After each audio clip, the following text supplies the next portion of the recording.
You know, we spend so much time obsessing over strategies for peak performance, but we often totally ignore the mental operating system that's running the whole show.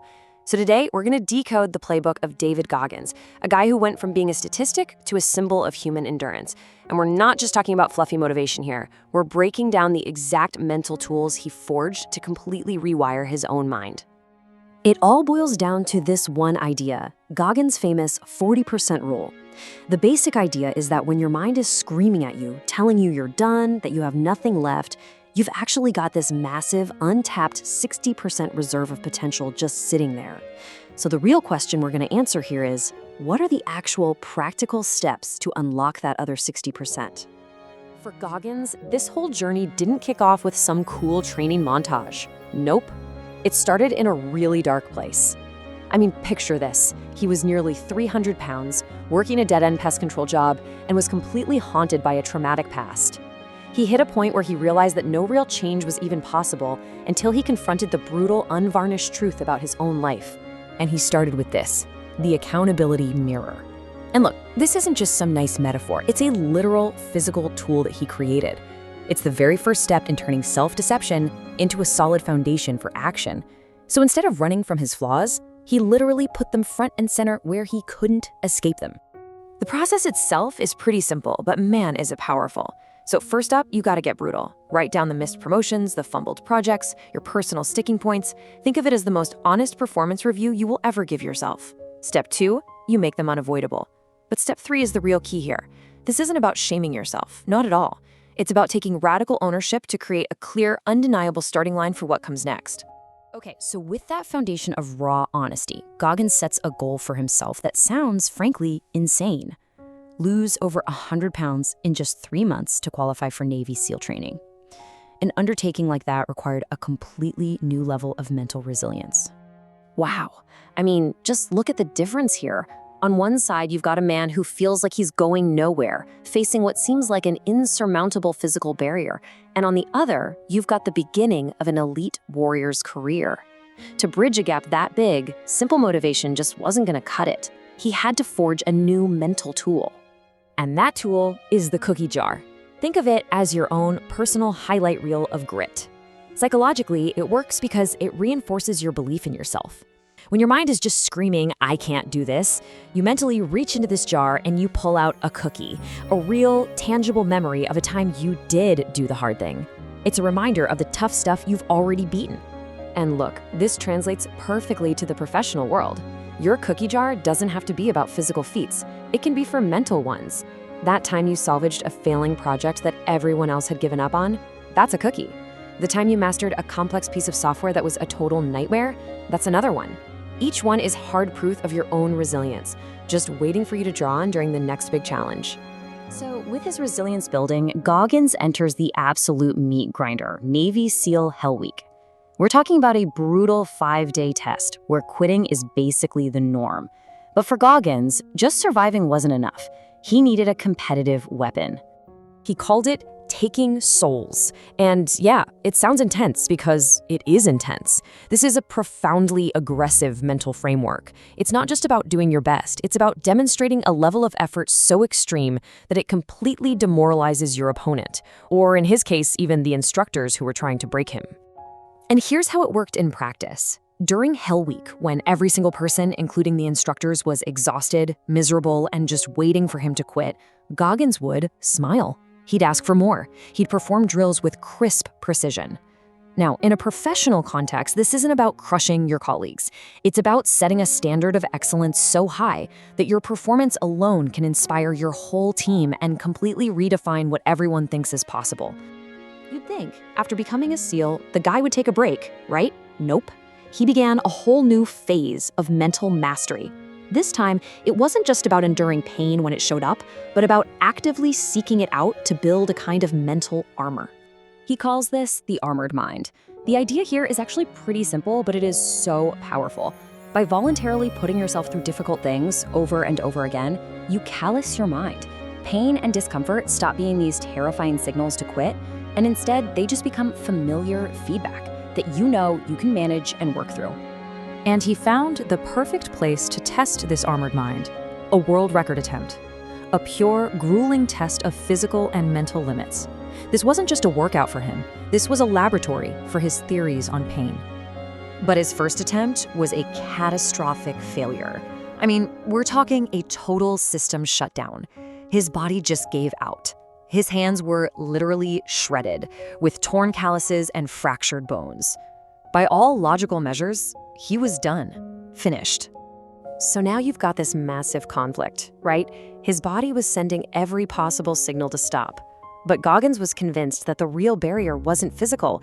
It was a protective mechanism in his brain, telling him he was done way before he truly was. He calls this the governor. And we all have it. It's that little voice in your head that screams at you to slow down during a hard run, or to just procrastinate on that tough project. It's your brain's safety feature, right? It's designed to keep you comfortable. Goggins' great insight was that you can actually learn to gently push that red line, to override the governor. So get this, just 2 days after that catastrophic failure, he tried again. The result? 4,030 pull-ups.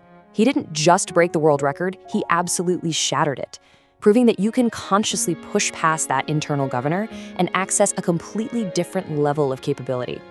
So, okay, we've got the accountability mirror, the cookie jar, the taking souls mindset, and the armored mind.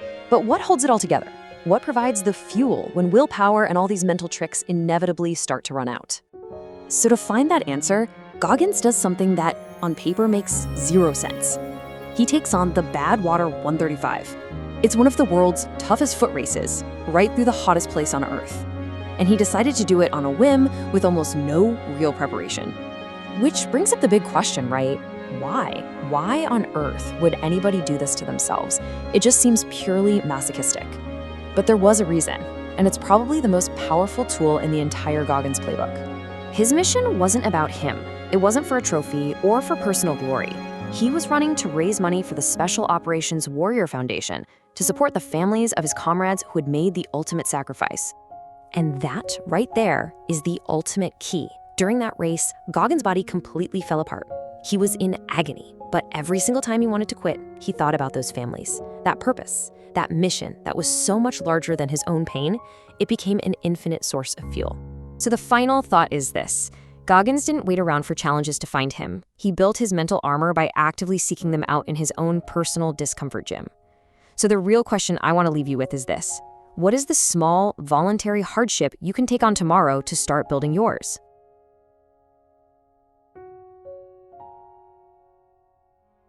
So I want you to think back. Think back to that last rep, that final mile, that moment where you were totally and completely spent. You thought you had nothing left in the tank. That was your limit. You told yourself, right? That's it. That's 100%. I'm here to tell you that feeling was a lie.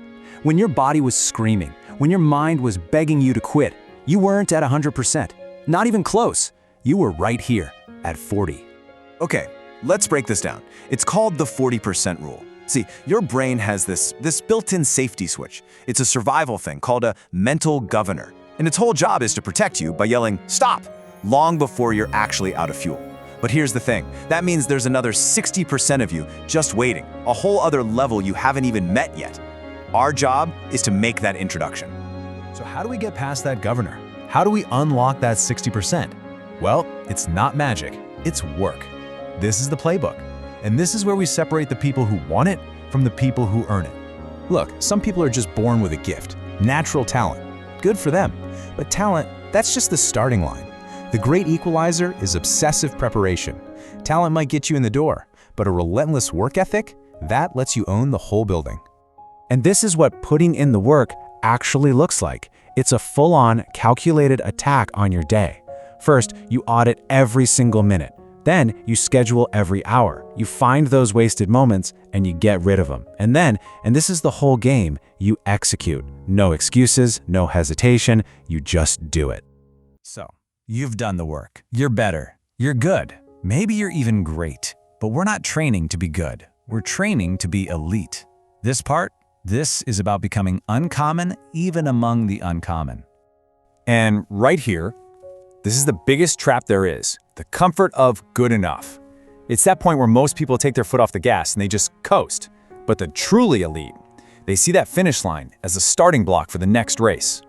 This is your new standard from now on, the 10x rule. And this isn't about beating the competition, it's about absolutely demolishing your own personal best. I want you to look at your highest standard and decide it's not good enough anymore. This is your internal war against complacency. I want you to burn this into your brain. This is the creed. Accomplishment is not the final destination, it is the fuel for the next challenge, period. You know, the playbook is crucial, but it means nothing without the right mindset. Tactics change, but a champion's mind, that's forged in one place and one place only, in the struggle. This right here is the path. Every great has walked it. You might start out blaming circumstances, that's victimhood. Then you get brutally honest with yourself. That honesty leads to relentless action, and that action leads to mastery. I want you to find yourself on this map and get ready to move. Let's be real, this path is going to be hard. The training is going to hurt. The difference is, we don't avoid the pain, we seek it out. We call it purposeful suffering. We choose it, knowing that every single moment of discomfort is forging mental toughness. We are turning pain into pure power. You will fail. You're going to get knocked down. And you know what? Good, because a setback is not a stop sign. It's just another arena, another opportunity to get stronger, tougher, and more resilient. Failure is where the real training actually begins. Okay, we've gone through the rules, the playbook, the whole mindset. But everything we've talked about, it wasn't just some story. It's about your story. It's time to take everything you just learned and start writing your own legacy. You have the tools now. You know about the 40% rule, so you know there's more in the tank. You have the blueprint for obsessive preparation. You have the 10x rule as your new standard. And you have the mindset of purposeful suffering. They're all yours. The theory part is over. Now it's about application. It's time to stop reading other people's stories and start writing your own. A book of challenges. Your own personal list of things to attack and conquer, one by one. That first page is blank. All your potential is just sitting there, waiting. So I have one final question for you. What will be your chapter 1?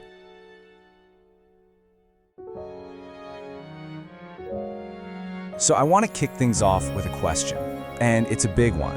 It's really the core of this whole thing. What if that wall you hit, you know, that voice in your head screaming at you to stop, what if it's all just a lie? Because see, according to Goggins, when you think you are absolutely done, when you feel like you have nothing left in the tank, you're not even close.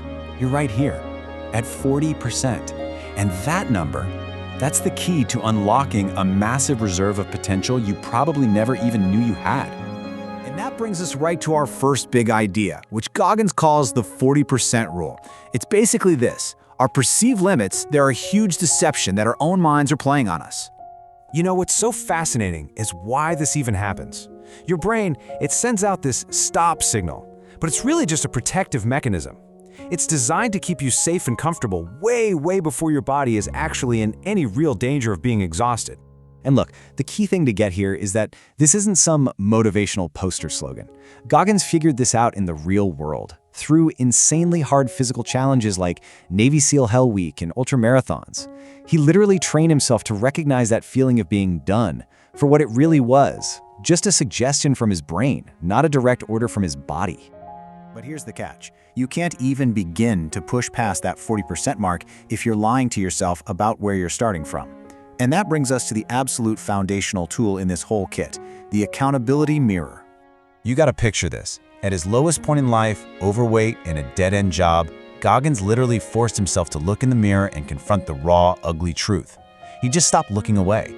He stopped telling himself those comfortable little lies we all use to kind of protect our egos. And the practice itself, it's so simple, but it is brutally effective. You write down the things you're avoiding. You know, your shortcomings, the raw facts. Not your goals, just the facts. And you stick them right on the mirror. You face them every single day. That mirror, it becomes your living scorecard, a real-time map of the work you need to do. And this right here is a super important distinction. The mirror is not a tool to beat yourself up with. It's not about self-hate. It's about getting rid of all that fog, all that denial, so you can actually create a clear, actionable plan. I mean, you can't fix a problem you refuse to even name, right? Okay, so once you face reality with the mirror, you're gonna need some fuel for the tough road ahead. And that is where the cookie jar comes in. This is all about arming yourself with your own past victories. Think of it like this.